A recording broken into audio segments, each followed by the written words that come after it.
చివరికి ఒక మాట కేసుల గురించి మాట్లాడుతున్నాడు. ఏ కేసులన్నా? నిన్ను లోపల పెట్టిన కేసులో ఏసీబీ లోపల పెట్టింది నిన్ను. ఏసీబీ ఎవరి కింద పనిచేస్తుందన్నా? ముఖ్యమంత్రి కింద పనిచేస్తుంది. నువ్వు కేటీఆర్ మీద పెట్టిన కేసు ఏం కేసు అన్నా? ACB case. ఏసీబీ కేసులో ఎందుకు రిమాండ్ చేస్తలేవన్నా? భయపడుతున్నావా? ఈడీ వచ్చి కాగితాలు కొంచెమైంది, నీ దగ్గర లేవా ఇంకో కాగితాలు? ఈడీ అరెస్ట్ చేయకమని చెప్పిందా?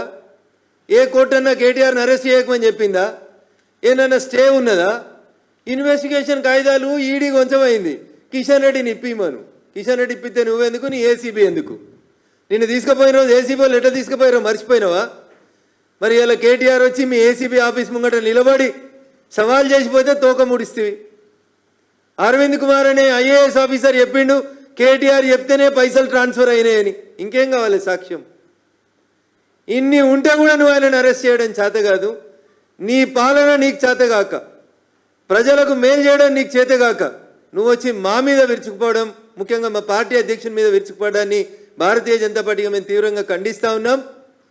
సబ్జెక్ట్ మీద, సిద్ధాంతం మీద, అంశాల మీద చర్చకు సిద్ధంగా ఉంటే బరాబరి చర్చకు రావడానికి భారతీయ జనతా పార్టీ పార్లమెంట్ సభ్యుడిగా మేము సిద్ధంగా ఉన్నాం.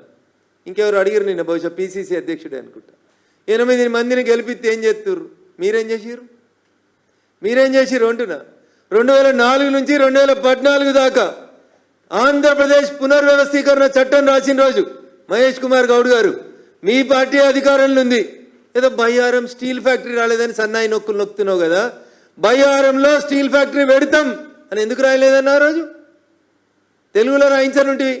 యాడున్నావన్నా నువ్వు? ఆంధ్రప్రదేశ్ పునర్వ్యవస్థీకరణ చట్టం 2014 వచ్చిన రోజు దాంట్లో ఏం రాసిర్రు మీరు? ఫీజిబిలిటీ ఉంటే పెడతామని రాసిర్రు. ఫీజిబిలిటీ లేదు కాబట్టి పెట్టలేదు. అందుకని దయచేసి భారతీయ జనతా పార్టీని విమర్శించే కంటే ముందు వీఆర్ సిన్సియర్. 8 మంది ఎంపీలం సిన్సియర్గా ఉన్నాం. కేంద్రం నుంచి వచ్చే నిధుల విషయంలో సిన్సియర్గా ఉన్నాం. ఆఖరికి మీకు ఇచ్చిన గిరిజన యూనివర్సిటీ, మీకు ఇచ్చిన హార్టికల్చర్ యూనివర్సిటీ, మీకు ఇచ్చిన ఎయిమ్స్, మీకు ఇచ్చిన జాతీయ రహదారులు, మీకు ఇచ్చినటువంటి ప్రతి అంశం మీద మేము చర్చకు సిద్ధంగా ఉన్నాం. మీరు రండి అని చెప్తూ ఇంకొకసారి వ్యక్తిగత దూషణలకు దిగితే ఖచ్చితంగా ఈట్కా జవాబ్ పత్తర్ సే దేంగే అనేటువంటి దానికి భారతీయ జనతా పార్టీ కార్యకర్తలు సిద్ధమవుతున్నారని చెప్పి ఈ సందర్భంగా ముఖ్యమంత్రి గారిని హెచ్చరిస్తా ఉన్నాం. ఎవరు అడుగుతుండ్రు? కాంగ్రెస్కి నైతిక హక్కు ఎక్కడిది? ముందు నువ్వు చేసిన ఎఫ్ఐఆర్, నీ దగ్గర స్టేట్మెంట్స్ ఉన్నాయి. నేనేం చెప్తున్నా, అందుకని మంచి తెలుగులో చెప్పిన. రేవంత్ రెడ్డి గారిని అరెస్ట్ చేసినప్పుడు ఎవరు కేసు పెట్టిర్రు? రేవంత్ రెడ్డి గారిని నోటీసులు ఇచ్చి బయటికి ఇచ్చి పగలు పంపి రాత్రి పంపి తీసుకొచ్చిరా?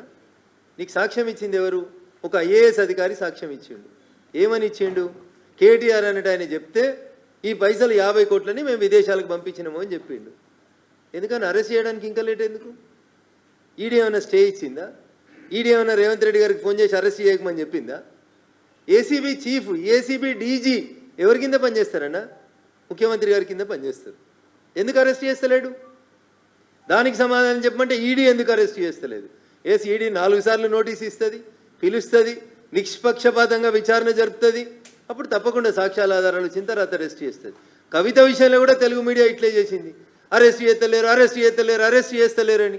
సాక్ష్యాలు ఆధారాలు అన్నీ సేకరించిన తర్వాత ఎవరినైనా దోషులుగా ఈడీ కానీ సిబిఐ కానీ ఒక అవగాహనకు వచ్చిన తర్వాత ఖచ్చితంగా అరెస్ట్ జరుగుతుంది.